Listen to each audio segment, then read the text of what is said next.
항상 좀 어렵다, 힘들다 이런 뉴스들이 너무 많이 나오는 것 같아요. 그래서 참 안타깝다는 생각이 들어요. 그도 그럴 것이 경제 전체가 지금 계속 침체 늪으로 빠지고 있잖아요. 수출도 뭐 지금 6개월이 넘어서 지금 2월 달에도 수출이 마이너스가 된다고 하죠. 투자도 계속 마이너스 유지하고 있죠. 뭐 기업들은 요즘 겁나서 투자를 못해요. 앞으로 상황이 어떻게 전개될지 모르니까 너무 겁을 많이 내는 거예요. 네, 그만큼 투자도 나쁘고요. 고용 상황도 뭐 정부가 고용하지 기업이 고용하는 좋은 일자리 만드는 쪽은 없잖아요. 그러니까 어렵고요. 생산도 뭐 노사 분규부터 시작해서 지금 생산도 계속 뭐 떨어지고 있는 추세에 사실상은요. 살짝 반등을 하고는 있지만 전체적으로는 어렵다 이렇게 지금 보고 있습니다. 그러니 경기 침체라는 게 지금 굉장히 빨라지고 있잖아요. 그래서 제가 아무리 좋은 뉴스를 찾고자 해도 요즘은 좋은 뉴스가 경제 쪽에서는 많이 나오지는 않습니다. 그렇다고 하더라도 또 눈을 부릅뜨고 좋은 뉴스거리를 한번 찾아봐야지요. 네, 오늘 첫 번째 소식입니다. 첫 번째 소식은 삼성전자 소식이에요. 뭐 삼성그룹 소식이라고도 이야기할 수 있겠죠. 요즘 삼성그룹은요 그야말로 손 놓고 있습니다. 모든 게 올 스톱, 완전히 스톱됐다고 생각하시면 될 것 같아요. 유지 정도 한다? 뭐 이 정도일 거예요. 뭐 앞서 제가 늘 말씀을 드렸었지만 지금 삼성은 반도체 불황 때문에 굉장히 고전을 겪고 있죠. 거기다가 G2 전쟁이 삼성에 지금 직격탄을 줄 가능성이 굉장히 커졌어요. 마지막으로는 수사 압박 엄청나죠. 기업에 지금 뭐 올 들어서만 6차례 압수수색을 했다고 하니까 삼성 입장에서는 오도 가도 못하는 신세가 지금 되고 있습니다. 그래서 이래서야 도대체 기업하겠나 하는 푸념까지 나올 정도입니다. 일단 반도체부터 보겠습니다. 반도체 지금 장난 아니에요. 지금 삼성전자의 반도체는요 1분기만 하더라도 전년 동기 대비 영업이익이 60.2%가 줄어들었어요. 60.2%. 말이 영업이익이 60.2%지 이거는 기업이 거의 몰락의 길로 간다 하는 이야기하고 마찬가지예요. 물론 삼성이기 때문에 또 사업부가 여러 곳 있기 때문에 반도체 한 곳이 악가지가 난다고 해서 다른 데까지 뭐 영향을 많이 미치지는 않겠지만 어쨌든 반도체가 한 사업부 내에서는 지금 엄청난 타격을 주고 있습니다. 지금. 그래서 1분기에 6조 2,333억 원의 영업이익밖에 못 냈어요. 60%가 줄어들었으니까요. 2분기도 지금 만만치 않아요. 2분기 영업이익도 대부분이 증권사나 혹은 투자 자문사 이런 데가 예측하는 것은요 더 줄어들 거로 봅니다. 6조 500억 원 정도로 지금 예상을 하고 있어요. 그러니까 반도체가 지금 엄청나게 열악해지는 겁니다. 열악해지고 있어요. 지금 보통 한 달에 반도체에 대한 뭐라고 해야 돼요? 수출 감소율이 적게는 20%, 많게는 30%까지 지금 반도체가 떨어지고 있거든요. 이렇게 계속 가면 아마 삼성전자에 굉장한 위기로 다가오지 않을까 이렇게 예상을 하고 있습니다. 여기에다가 미중 무역전쟁이에요. 미중 무역전쟁도 삼성전자에 직격탄을 줄 가능성이 굉장히 높아졌어요. 단적인 예로 도널드 트럼프 대통령이 하웨이 보이콧 선언에서 동맹국들에게 동참하라 지금 요구하고 있잖아요. 반대로 또 중국에서는 어떻게 하고 있습니까? 하웨이 보이콧에 동참하면 피해주겠다 압박하고 협박하고 있죠. 그러니까 이도 저도 움직이도 못하는 형국에 지금 삼성전자는 빠져 있는 거예요. 만약에 하웨이 보이콧에 동참하게 되면 지금까지 삼성전자가 하웨이에 팔았던 어마어마한 물량이 없어지는 거예요. 수십조에 달합니다. 수십조에.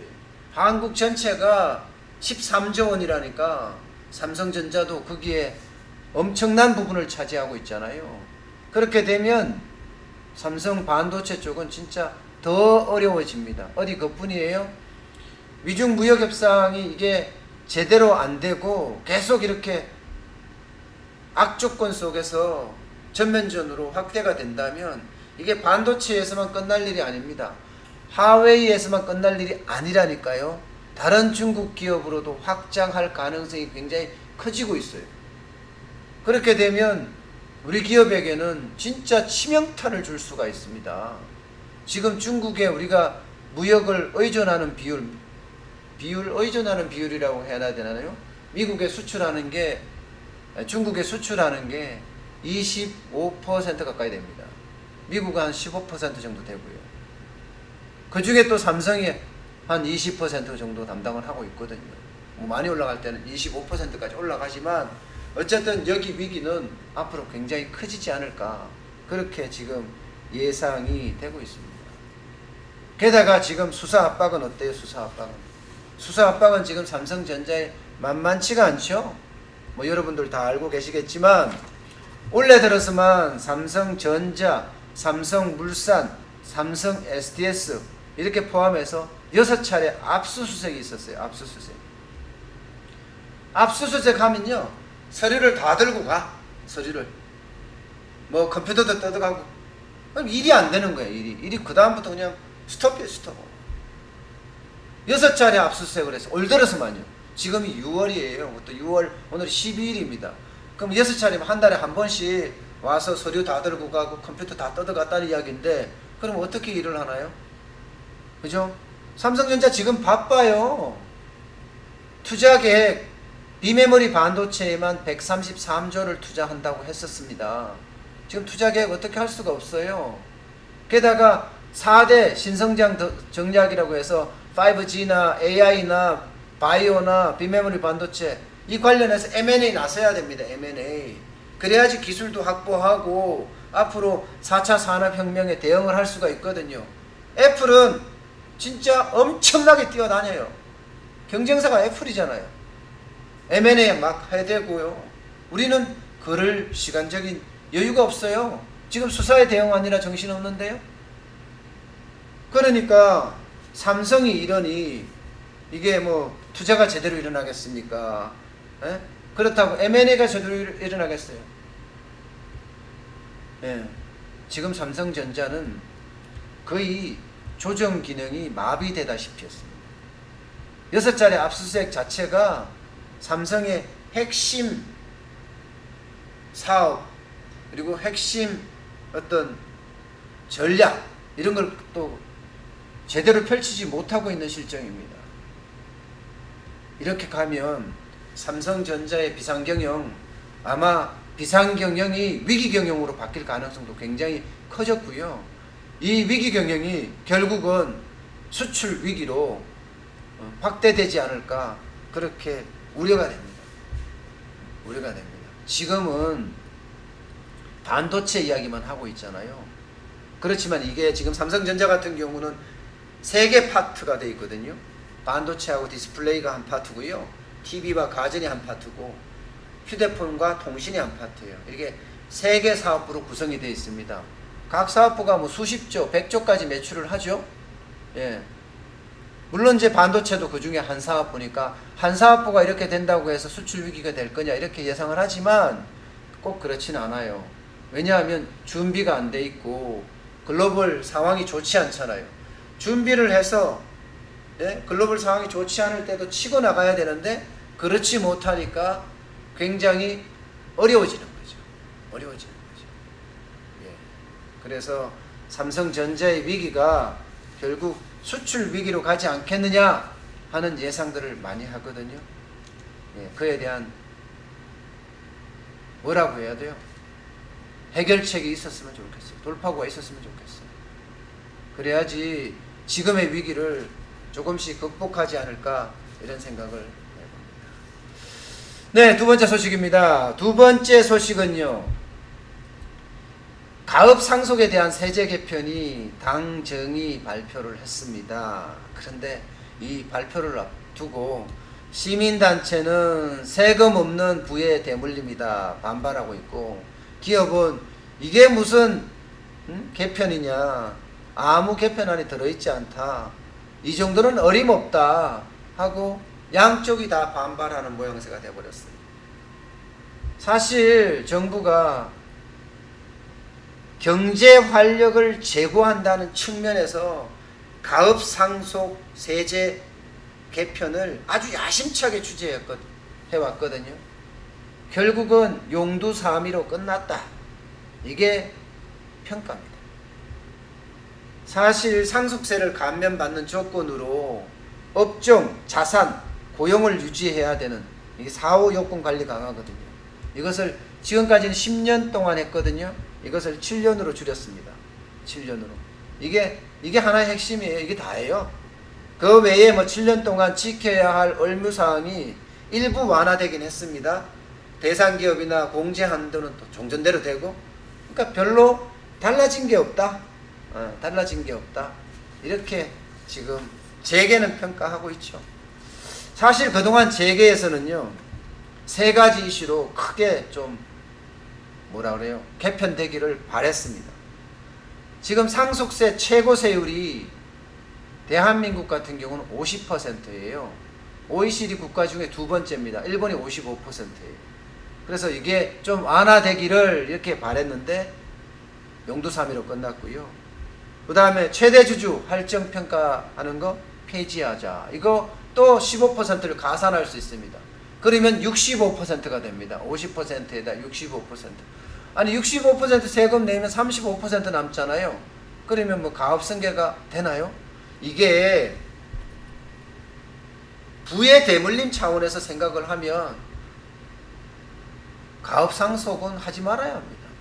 그런데 기업이 가지고 있는 지금까지 20년, 30년 동안 쌓아왔던 노하우나 또 영업 노하우나 또 기업의 어떤 영속성이나 이런 걸 기준으로 봤을 때 어떤 사회적인 부의 성장 이렇게 봐야 되나요? 기업의 가업 상속은 그런 차원에서 봐야 됩니다.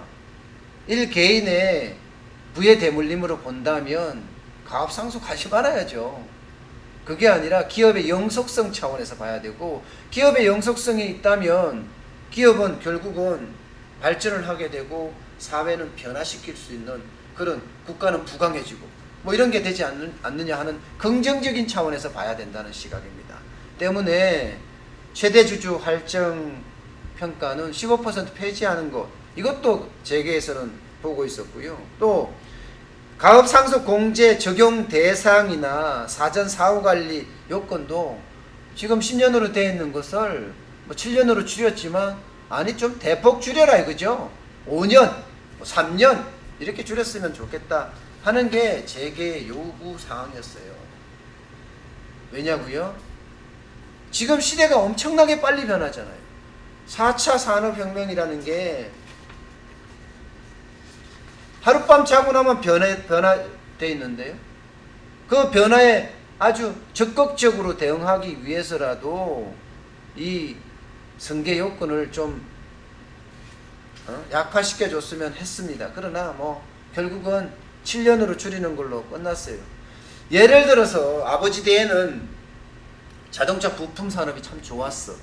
그래서 자동차 부품 회사를 그대로 물려받아. 그런데 시대가 빨리 변해. 4차 산업혁명이 돌아오니까 빨리 변할 거 아니에요? 근데 변해서 나는 IT 정보기술에 ICT에 소프트웨어를 하고 싶어. 그러려고 하면 못해요. 이 업종 간 교류가 안 됩니다. 그러려고 그러면 회사를 팔고 새로 회사를 창업해야 돼요. 그러니까 그만큼 가업승계 자체가 4차 산업혁명을 앞두고 뭔가 변화와 어떤 혁신의 고리를 만들어야 되는데 그렇지 못하다는 거죠. 그게 가장 안타까운 요소라는 겁니다. 결국은 뭐 시민단체는 부의 대물림이라는 그런 평가를 받았고요. 기업에게는 세 발의 피, 용두사미 이런 평가를 받고 말았습니다. 여기서 잠깐 OECD의 그 상속 세율을 잠깐 한번 보겠습니다. 일단 최고 세율은요, 일본이라고 제가 말씀을 드렸죠. 55%입니다. 한국이 50%, 프랑스가 45%, 영국이 40%, 미국이 40%, 스페인이 34%입니다. 그래서 OECD 평균은 15% 정도 됩니다. 이탈리아는 4%고요. 스위스는 7%, 폴란드도 7%입니다.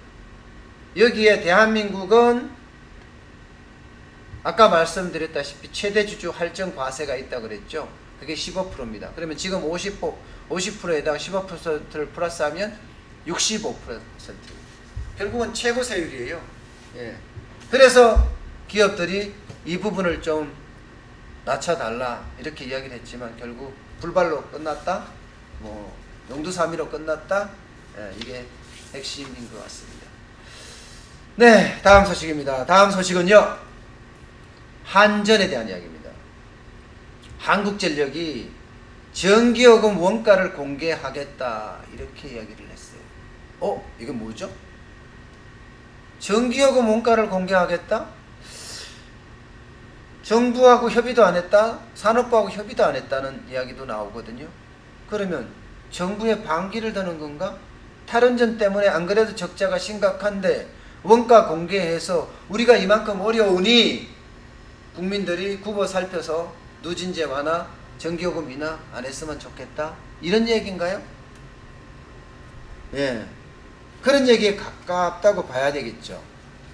예. 어저께요, 주택용 전기요금 누진제 개편 공청회가 열렸습니다. 서울 중구 프레스센터에서 말입니다. 이 자리에서 권기보 한국전력 영업본부장이 말을 했어요. 전기요금 원가를 공개하겠다고요. 국민의 알 권리를 충족해야 되는 것 아니냐. 그래서 원가를 공개하는 방향을 잡겠다. 지금까지 한전이요, 공개석상에서 원가를 공개하겠다고 한 적은 단 한 번도 없습니다. 이번이 처음입니다. 그래서 파장이 좀 더 심각하지 않을까? 이렇게 예상을 하고 있어요. 사실 소비자가 전기요금이 원가가 어떻게 되는지 알아야 된다는 거예요. 그래서 소비자가 사용하는 전기 용도별 소매 가격이 어떻게 산정되는지를 청구서를 통해서 공개한다는 거예요. 하하하. 참 이게 참 아이러니하네요, 그죠? 이 공기부 영업본부장님은 이게 정부의 반기를 들었는데 잘리지 않을까 걱정이 좀 앞섭니다. 일단 탈원전 정책으로 한전은 적자를 면치 못하고 있습니다. 작년에 2,080억 원의 영업 손실 적자를 냈습니다. 그런데 또 정부가 전기료 누진제 완화를 꺼내 들었단 말이에요. 그것도 지금 세 가지 방향으로 나오고 있죠. 여름철에만 별도로 누진제를 적용한다든가, 아니면 지금 3단계로 되어 있는 누진제 안을 2단계로 줄인다든가, 아니면 아예 누진제 안을 폐지한다든가, 이 세 가지를 가지고 공청회를 하고 있고 정부는 이야기를 하고 있어요. 근데 이 세 가지 모두 다 전기요금 인하되는 거예요. 내년 총선을 앞두고 올여름이 어떻게 생각하면 핫포인트거든요. 핫포인트예요. 그래서 정부는 이거 인하해 줘야 되겠다 이런 생각을 하는지도 모르겠습니다. 아마도 전기요금 인하는요 거의 100% 총선용이다 이렇게 보고 있거든요. 만약에 이렇게 될 경우 세 가지 모두가 다 어느 것이 되든지 간에 한전의 부담은요 적게는 961억 원, 많게는 2,985억 원까지 부담이 늘어납니다. 지난해에도 누진세를 한시적으로 완화를 했잖아요. 그래서 3,587억 원의 부담이 됐습니다. 그러니까 부담 자체를 줄이겠다. 원가 공개해서 상황이 이러니까 전기요금은 인상을 해야 된다. 이런 당연성을 가져가려고 하는 것 아닌지 모르겠습니다. 어쨌든 탈원전 정책으로 지금 한전에는 점점 적자가 쌓이고요. 또 소액 주주들은 적자가 쌓이는 것, 한전이 탈원전하는 것에 대해서 반발하고 있고요. 이게 앞으로 어떻게 될지는 아마 불을 보듯 뻔한 것 같아요. 한전의 위기는 더 심화됐지 더 적어지지는 않을 것 같습니다. 탈원전 정책이라는 건요, 너무 무리수를 두는 거라고 여러분도 다 알고 있잖아요. 예. 원전에 대한 기술력은 전 세계 1등이에요, 대한민국이. 전 세계 1등이라니까요. 러시아나 중국이나 미국이나 프랑스나 여기에 원전보다도 대한민국의 원자력 발전이 경쟁력이 있습니다. 가격 경쟁력도 있고요. 그 다음에 효율성이나 효과성도 뛰어나고요. 그런데 그 원전을 완전히 부셔버리고 있잖아요. 지금 원전 쪽에서는 생태계까지 다 깨지고 있다고 해요. 원청과 하청의 구조가 다 깨지고 있어요. 하청들이 펀펀히 지금 나가 떨어지고 있거든요. 망하고 있다고 그러니까요. 1차 협력업체도 그렇고 2차도 마찬가지라고 합니다. 심지어 3차 협력업체까지도 다 점점이 지금 무너지고 있는 실정이라고 해요. 경제가 이런데 제대로 될 리가 있겠습니까? 참 안타깝습니다. 지금 대한민국은 수출도 위기 상황으로 지금 치닫고 있습니다. 그런데 오늘 제가 말씀드린 상황을 다 보면 어느 하나 제대로 그죠?